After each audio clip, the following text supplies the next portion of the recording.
अस्सलाम वालेकुम नाज़रीन, प्रोग्राम कोरोनामा के पहले एपिसोड में खुशामदीद।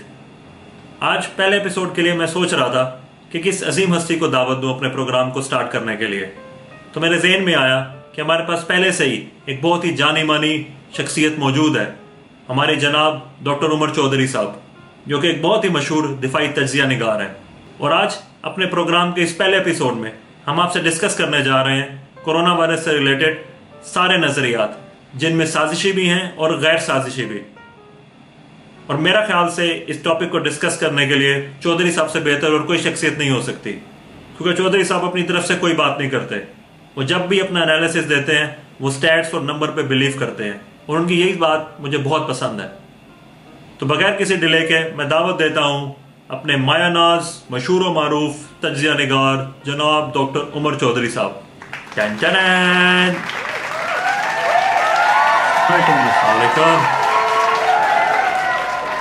मैं जी ठीक ठाक हूँ, आप सुनाएं कैसे? मैंने आपसे पूछा ही नहीं आप कैसे। ठीक है जी चौधरी साहब, बहुत बहुत शुक्रिया, आपने हमारे पहले एपिसोड को रौनक बख्शी। आपको याद है पिछले साल भी रमज़ान की पहली रात थी और हम लोगों ने अपना वीलॉग का सिलसिला शुरू किया था, क्रिकेट एंड कड़क विद चौधरी। आज फिर एक दफ़ा हम एक नई सीरीज शुरू करने जा रहे हैं। इस तरह की सूरत हाल थी, उस वक्त भी काफी मायूस कुन सूरत हाल थी। पाकिस्तान 105 पे आउट हो गया था वेस्ट इंडीज के खिलाफ, तो दुनिया बड़ी मायूसी का शिकार थी और अगला मैच इंग्लैंड के साथ था। तो इसीलिए हम आए हैं इस वक्त लोगों को ये बात डिस्कस करने के साजिशी नजरियात क्या हैं और इस वक्त उनकी असलियत क्या है और इस वक्त क्या। जबरदस्त चौधरी साहब, हम जब भी मायूस होते हैं हम आपसे रब्ता करते हैं और हमेशा हमें आपसे होप और पॉजिटिव खबर मिलती है। तो उम्मीद करते हैं आज भी इंशाल्लाह जो है आप हमारी ऑडियंस को कोई पॉजिटिव खबर देकर जाएंगे इंशाल्लाह। ठीक है जी उमर भाई, बात यह है कि इस वक्त कोरोना वायरस पूरी दुनिया में फैल चुका है। आप ये बताएं कि इस वक्त ओवरऑल सिचुएशन है क्या? अगर आप ओवरऑल सिचुएशन देखें तो ऑलमोस्ट 2.7 मिलियन जो लोग हैं वो कोरोना वायरस का शिकार हो चुके हैं पूरी दुनिया में, और तकरीबन उनकी तादाद जो है मरने वालों की तादाद तकरीबन 2 लाख के करीब इस वक्त राइट नाउ इट इज़ 1,90,000 के करीब है। अगर आप मोर्टेलिटी रेट देखें तकरीबन 7% है, लेकिन जो खुशाइन बात है 97% जो पेशेंट्स हैं वो माइल्ड होते हैं और 3% को हम सीरियस या क्रिटिकल कह सकते हैं। अगर आप पाकिस्तान में उनके नंबर्स की बात करें तो ये नंबर 10,000 से क्रॉस कर चुका है और अब बात जो है वो 250 से ऊपर हो चुकी है, जो नंबर्स जो बज़ाहिर हमें नजर आ रहे हैं। लेकिन बात असल में ये है कि हम ज्यादा इस वक्त साजिशी नजरियात को लेके बैठे हुए हैं, तो उनके बारे में हम आज ज्यादा डिस्कस करेंगे। ठीक है जी चौधरी साहब, सबसे पहली जो थ्योरी है जो अमेरिका के प्रेसिडेंट जनाब डोनाल्ड ट्रंप साहब ने दी है वो ये है कि कोरोना वायरस एक चाइनीज वायरस है, कि चाइनीज से फैला है और ये पूरी दुनिया में आगे चल पड़ा है। तो आप इसके बारे में बताएं, और खास तौर पे वो वीडियो जिसमें एक चाइनीज लड़की बैठ के बैट सूप पी रही थी, उसने सोशल मीडिया पे बहुत तबाही मचाई है। अगर उस वीडियो को लेके बैठे हैं तो वो पहली बात है वो चाइना में नहीं है, वो फिलीपीन में है। औरत चाइनीज है लेकिन वो है फिलीपीन में, और उसकी जो बैट सूप है वो एक डेलिकेसी है उस आइलैंड की। तो उसी को लेके वो इस वीडियो को लेके काफी शोरगुल किया गया कि ये चाइनीज का इस तरह का है। तो भाई ये बताना चाहते हैं कि वहाँ पे ये माहौल नहीं है कि बच्चे स्कूल से आके कहते हैं कि अम्मी आज जो है चमचड़िक का सूप बनाओ या चमचड़िक फ्राई कर दो। यार ये डेलिकेसी होती हैं जो मुख्तलिफ इलाकों की होती हैं। आप कह सकते हैं कि जैसे अमेरिका के कई शहरों में एलिगेटर सर्व होते हैं, कई आपके हमारे इस्लाम में जो पिग है वो हराम है, लेकिन काफ़ी लोग जो हैं वो हर जगह के ऊपर आपको यूरोप में, नॉर्थ अमेरिका में, चाइना में आपको नज़र आता है कि लोग पिग खा रहे होते हैं। तो एक चीज़ है उसको वो स्टार्ट हुई, वो चाइना से बीमारी स्टार्ट हुई तो उसका नेचुरली तौर पे उसका नाम जो था वो चाइनीज़ वायरस हो गया। ये इसी तरह जैसे स्पेनिश फ्लू है, वो भी बड़ी दुनिया क्लेम करती है कि वो स्पेन से नहीं स्टार्ट हुआ था, वो डिफरेंट दूसरे मुल्कों से स्टार्ट हुआ था, लेकिन जहाँ से इसका पहले पेशेंट्स आने शुरू होते हैं नाम अमूमन वहीं से आपका स्टार्ट हो जाता है। अब रहेगी बात आपकी डोनाल्ड ट्रंप साहब की। डोनाल्ड ट्रंप साहब ने वो एक रिएक्शन में कहा था, क्योंकि कुछ चाइनीज के मीडिया में बात आनी शुरू हुई थी कि कुछ अमेरिकन फौजी जो थे वो ट्रेनिंग के लिए चाइना के शहर वुहान के करीब आए थे, तो वहाँ से फिर ये स्टार्ट हुआ। तो लाइक वो बायो टेररिज्म की तरफ बातें जा रही थी। फिर उसने आगे से जवाब में कह दिया कि ये चाइनीज वायरस है। वो पोम्पियो साहब ने कह दिया कि हैंडफुल माइल्स अवे है लेबॉर्ट्री। लेकिन अब तो ये सारी बातें WHO ने बड़ा क्लियर कर दिया हुआ है कि इन चीज़ों का कोई ताल्लुक नहीं है हकीकत से, और ये मैन मेड नहीं है, ये एक जो है उसका जो स्ट्रक्चर है वो ये हमें बता रहा है कि एक नेचुरल डिजास्टर है और इसको हमने कैसे डील करना। ठीक है जी, ठीक है, ठीक है। और वैसे भी पहले जो वायरसेस हैं वो भी जानवरों से रिलेटेड वायरसेस पहले भी आते रह गए हैं। हाँ, ये पहला तो है नहीं। आपके पास मर्स आया, मिडिल ईस्ट रेस्पिरेटरी सिंड्रोम आया, वो कैमल से आया था। आपकी जो है स्वाइन फ्लू आया, बर्ड फ्लू आया। ये सारे के सारे जो डिफरेंट हैं, ये जब आप जानवरों के साथ रहेंगे, तो जब आप जानवरों को खाएंगे तो जानवरों का हमेशा चांसेस तो रहेंगे कि वो आपके साथ उनका जब इंटरेक्शन होगा तो बीमारियों के चांसेस तो बिल्कुल रहेंगे। और ये इसी तरह ही है। और इसका मतलब ये तो नहीं है हमने जो है कैमल्स के साथ रहना छोड़ दिया, और हालांकि उसकी मोर्टेलिटी 37% 40% थी और इसकी मोर्टेलिटी तकरीबन 7% है। तो आप ये तो एक फैक्ट है। तो अब मसला सिर्फ ये है कि ज्यादा इस चीज पे कंसंट्रेट करना चाहिए कि इसको हमने डील कैसे करना। ठीक है, ठीक है, ठीक है उमर भाई। चाइना के बाद जो दूसरी बड़ी थ्योरी पाकिस्तान में सर्कुलेट कर रही है वो ये है कि ये एक अमेरिकी साजिश है कि अमेरिका ने चाइना को इकोनॉमिकली और पॉलिटिकली शिकस्त देने के लिए ये वायरस चाइना में रिलीज कराया है, ताकि चाइना में बहुत ज्यादा डेथ्स हों, वहाँ की इकोनॉमी कोलैप्स करे और अमेरिका जो है वापस अपना सुपर पावर स्टेटस को क्लेम करे। दूसरी बात यह है, इस बात में जो एविडेंस दिया जा रहा है वो ये है कि 2005 में जो जॉर्ज डब्ल्यू बुश की एक वीडियो है जिसमें वो पेंडेमिक का जिक्र कर रहे हैं और अपनी तैयारी के बारे में बात कर रहे हैं, या फिर 2015 की टेड टॉक है बिल गेट्स की जिसमें उसने दिखाया है कि इंसानियत को सबसे बड़ा खतरा एटम बम से नहीं बल्कि वायरस से है। तो इसके बारे में जरा क्लियर करें कि ये क्या सिचुएशन है। अब रहेगी बात, पहले तो बात यह है कि ट्रंप एक बिजनेसमैन है, तो उसका ज्यादा जो उसके सबसे बड़ा जो प्लस है वो यही था कि revival of business in US, और इलेक्शन भी आ रहा है। तो अगर आप बात करें कि उसने इतनी बड़ी डील की अभी चाइना के साथ, अभी तो उनके मामला सेटल डाउन हुए थे, ऑलमोस्ट $250 अरब के करीब तो उनकी डील हुई थी कि China is going to buy from them. So ये तो एक थी एक इकोनॉमिकल पॉइंट ऑफ व्यू से। तो right now I think so कि ये बहुत बड़ा एक एडवेंचर होना था। एक बंदा जो इलेक्शन लड़ने जा रहा है 6 महीने बाद, वो इस तरह का एडवेंचर करे और बाद में चीजें अगर आउट ऑफ कंट्रोल ना हो तो वो उसके अगेंस्ट जा सकता है। अब आप देख लें कि चीजें सबसे ज्यादा जो बात है वो अमेरिका में है, तो हम उसको किस तरह इल्जाम ठहरा सकते हैं जब सबसे ज्यादा शिकार जो है वो अमेरिकी, ऑलमोस्ट 30% पेशेंट जो है उनका ताल्लुक अमेरिका से है। अगर आप डेथ्स देख लें, ऑलमोस्ट 20% डेथ जो है वो सिर्फ अमेरिका में है। तो इटसेल्फ अमेरिका को हम क्या इल्जाम दे सकते हैं इस मामले में। अमेरिका के साथ तो वैसे ही हमारे ताल्लुकात उसी बीवी की तरह हैं कि हम जो है उसके बगैर रह भी नहीं सकते, हमें उसके बगैर जो है, और हर चीज का हम जो इल्जाम है वो भी अमेरिका के ऊपर डाल देते हैं। बाकी रह गई बात जॉर्ज डब्ल्यू बुश की तकरीर की। जॉर्ज डब्ल्यू बुश की तकरीर जो थी वो ये 2005 में, उसके बाद एक और पेंडेमिक आ गई 2009 की, तो हो सकता है वो उसके बारे में बात कर रहा हो, हु नोज। और दूसरी बात है, जॉर्ज डब्ल्यू बुश भी एक रिपब्लिकन था, ट्रंप भी एक रिपब्लिकन है, तो अगर उन्होंने करना ही था तो इससे ज्यादा अच्छा ना होता कि वो ओबामा के सेकंड टेन्योर को खत्म होने से पहले करते, या फिर वो ये था कि ओबामा को आने ही ना देते, 2006 में कर लेते और रिपब्लिकन ही दोबारा इलेक्शन जीत जाते अगर इलेक्शन इससे कोई बेनिफिट लेना था। तो ये इसकी टाइमिंग जो है ना वो अमेरिकन को सूट नहीं करती बज़ाहिर। और उसके अलावा फिर आपके देखें कि वो बज़ाहिर जंगों से निकलना चाह रहे हैं, सीरिया में भी आपके सामने है, ईरान अफगानिस्तान में भी आपके सामने है, तो मामला लगते नहीं है कि अमेरिका को इससे कोई बेनिफिट होने वाला है। इस वक्त तो वो नुकसान में जा रहे हैं। और बिल गेट्स का क्या है, क्योंकि पाकिस्तान में पहले से ही वैक्सीन से रिलेटेड काफी कंट्रोवर्सी फैली हुई है, डॉक्टर शकील अफरीदी की वजह से जो उसामा बिन लादेन वाला केस हुआ, तो बिल गेट्स से इसमें क्या रोल है? देखिए, वो हमें बड़ा नुकसान हुआ एज ए नेशन। वो जो अमेरिका ने शकील अफरीदी के जरिए एक जाली मुहिम चला के उन्होंने उसामा बिन लादेन को पकड़ने की कोशिश की। अब उससे ये हुआ कि वो तो चलो पकड़ा गया, उनको तो शॉर्ट टर्म बेनिफिट हो गया, लेकिन लॉन्ग टर्म बेनिफिट हमें बड़ा नुकसान हुआ उसका। अब आप देख लें कि पाकिस्तान में इस साल भी 400 पेशेंट जो है पोलियो से आगे। अब बिल गेट्स जो है वो डायरेक्टली रिलेटेड है पोलियो वैक्सीनेशन के साथ। सिर्फ 2 ममालिक ऐसे हैं दुनिया में जहां पे पोलियो मौजूद है, एक है पाकिस्तान और एक है अफगानिस्तान। अब हम उसके ऊपर लॉजिक ये देते हैं कि ये पोलियो वैक्सीनेशन के जरिए हमारे बच्चों में हरामीपुना पैदा कर रहे हैं। अब आप सोचें कि हम कौन सा कोई अल्लाह ताला के बहुत ज्यादा कोई नेक या सबसे करीब लोग थे। हम जो थे वो हमें हर किस्म की माशरती बुराइयां पहले से मौजूद थी। अब रह गई बात आपकी कि आप जो हैं पहले से ही आप में सारी चीजें मौजूद हैं। अब पोलियो की वजह से हमें ऑल ओवर द वर्ल्ड कितने नुकसान होते हैं वो भी आपके सामने हैं। और आप देखें कि उसको तो हम कंट्रोल नहीं कर सके। अब हम बैठ के सोचना शुरू हो गए कि हमारे वैक्सीनेशन से बिल गेट्स का डायरेक्टली रिलेटेड होगा। भाई सारी वैक्सीनेशन बिल गेट्स नहीं बनाता।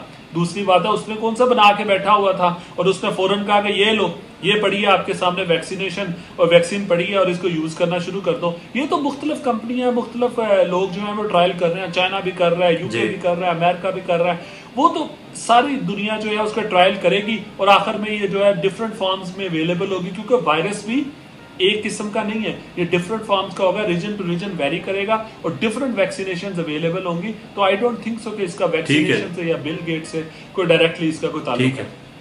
ठीक है जी उमर भाई, अब हम जाते हैं तीसरी थ्योरी की तरफ। आपने चाइना को रूल आउट कर दिया, आपने अमेरिका को रूल आउट कर दिया, तो उसके बाद एक बहुत बड़ी ऑर्गेनाइजेशन जिसे इल्यूमिनाटी कहा जाता है, मैं उसकी थ्योरी लेकर आता हूं। वो ये है कि इल्यूमिनाटी का एक कॉन्सेप्ट है जिसमें आप पॉपुलेशन रिडक्शन करते हैं। तो कहा जाता है कि उन्होंने पहले भी हार्प टेक्नोलॉजी यूज करके आर्टिफिशियल जलजले और सैलाब ला के दुनिया की पॉपुलेशन कम करने की कोशिश की है।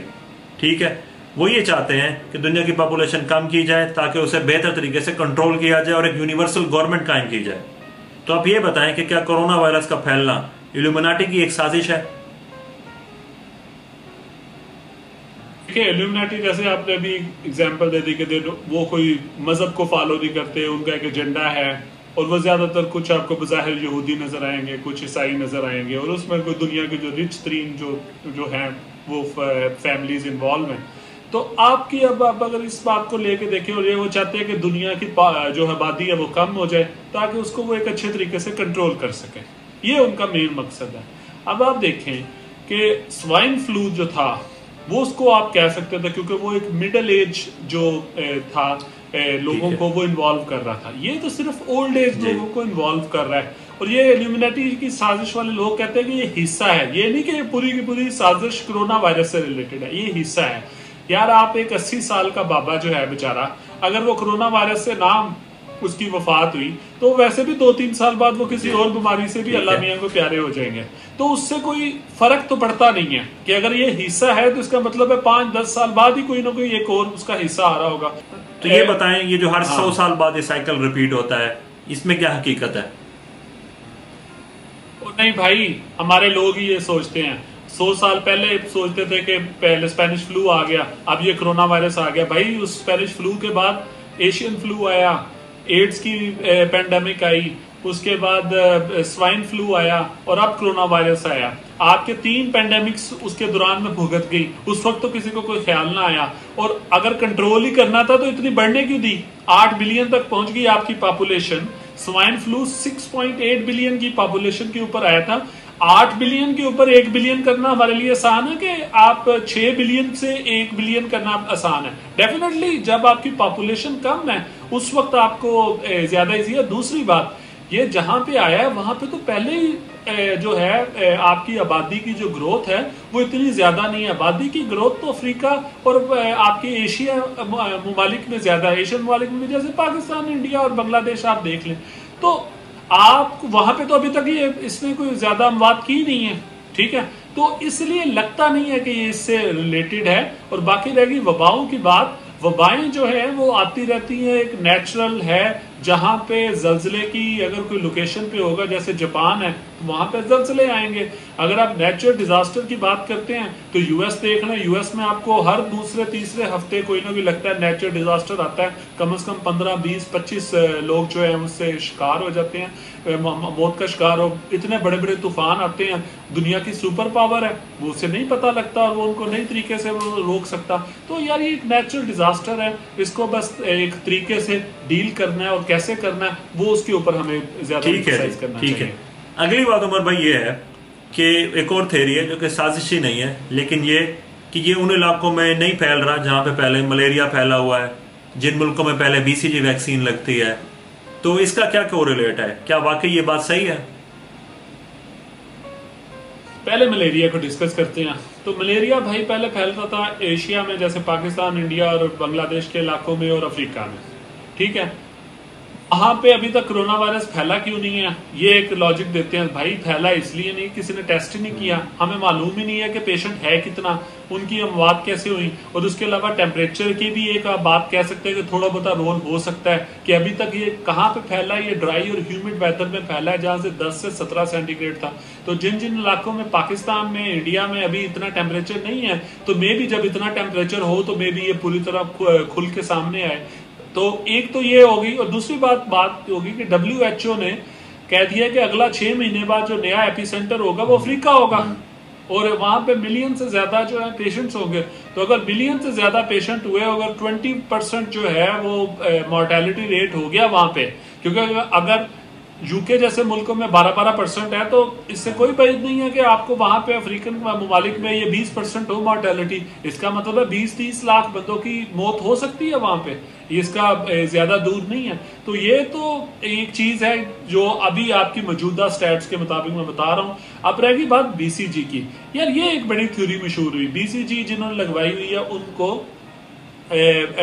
कोरोना वायरस नहीं हो सकता, और यह बड़ा कम चांस है। यार मैं आपको सिर्फ एग्जांपल्स दूंगा 5-6 जो लीडिंग आपके कंट्रीज हैं जहां पे BCG होती है। फ्रांस था, फ्रांस में 2007 तक BCG होती थी, 20,000 से ज्यादा अमवात कोरोना वायरस से हो चुकी हैं।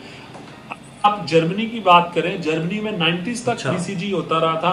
उनका जो पेशेंट बहुत इन्वॉल्व हुआ, तकरीबन आई थिंक 1.5 लाख से ज्यादा पेशेंट जो है वहां पे भी मौजूद है, लेकिन उन्होंने अपने हेल्थ सिस्टम से अपनी मॉर्टेलिटी रेट को कंट्रोल किया। BCG ने कोई रोल प्ले नहीं किया, मे भी किया हो, लेकिन आपको ये हम कंक्रीट एविडेंस नहीं है कि BCG जिसने लगवाई हुई है वो सेफ है। उसके बाद आ जाते हैं हम लोग कंपेयर करते हैं पुर्तगाल को स्पेन के साथ। पुर्तगाल को जब स्पेन के साथ आप कंपेयर करते हो, यार पुर्तगाल में भी 24,000 पेशेंट है।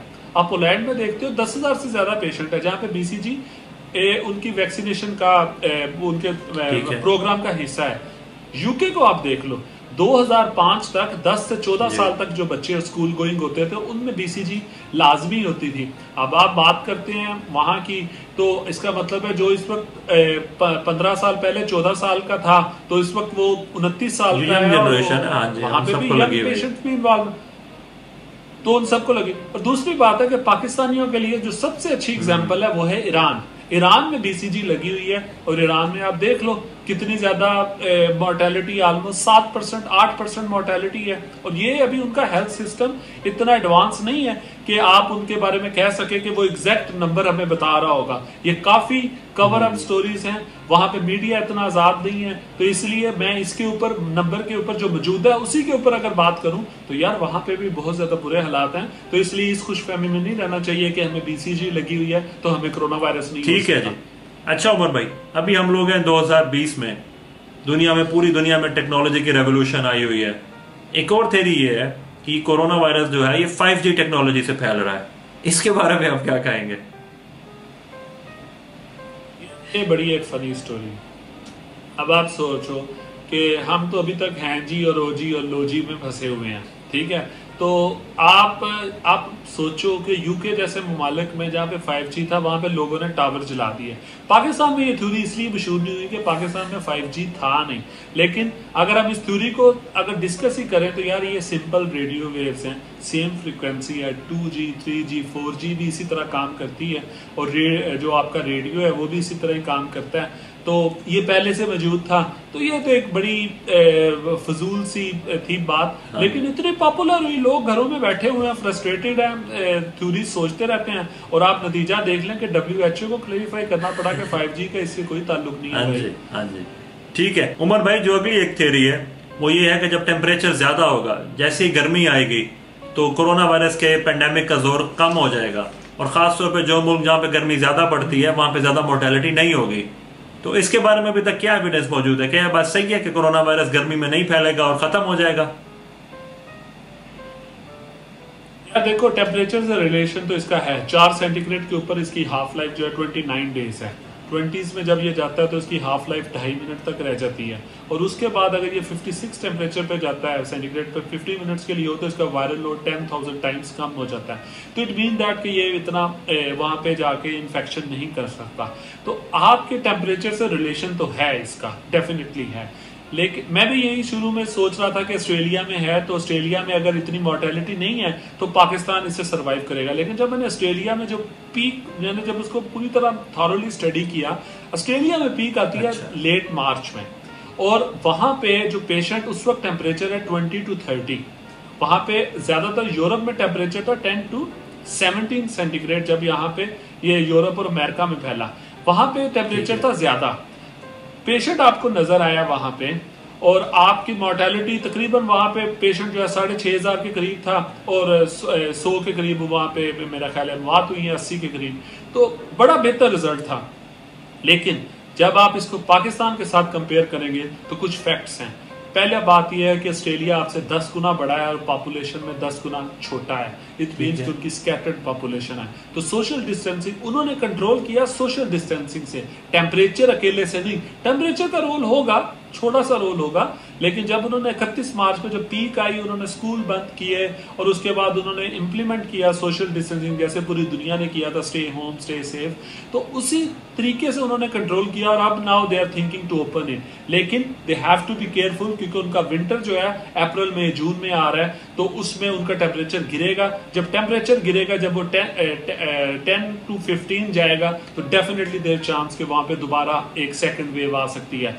अब रहेगी बात पाकिस्तान की, पाकिस्तान में टेम्परेचर 30s में पहले ही जाना शुरू हो गया, पंजाब के मैदानी और सिंध के इलाकों में आप कह सकते हैं कि वहां पे जाना शुरू हो गया, तो अगर वहां पे आपको होप हम कर सकते हैं, रमजान आ रहा है, कि टेम्परेचर अपना रोल प्ले करे और इसकी हाफ लाइफ कम हो जाए, तो डेफिनेटली इन्फेक्शन में कंट्रोल करने में इसकी मदद। ठीक है जी, ठीक है अमर भाई, बहुत शुक्रिया। अभी जो है एक आखिरी बात, इस तरह तो सारी थेरीज जो है बिल्कुल रिजेक्ट हो रही हैं, तो आखिर में जो पाकिस्तानियों की हमारी सबसे बड़ी फेवरेट थेरी है कि अगर ये अमेरिका ने नहीं कराया तो फिर लाजमन जो है इसमें कोई यहूदी साजिश है, इजराइल का रोल है कोरोना वायरस को फैलाने में, तो आप ये बताएं कि ये थेरी किस हद तक सही है?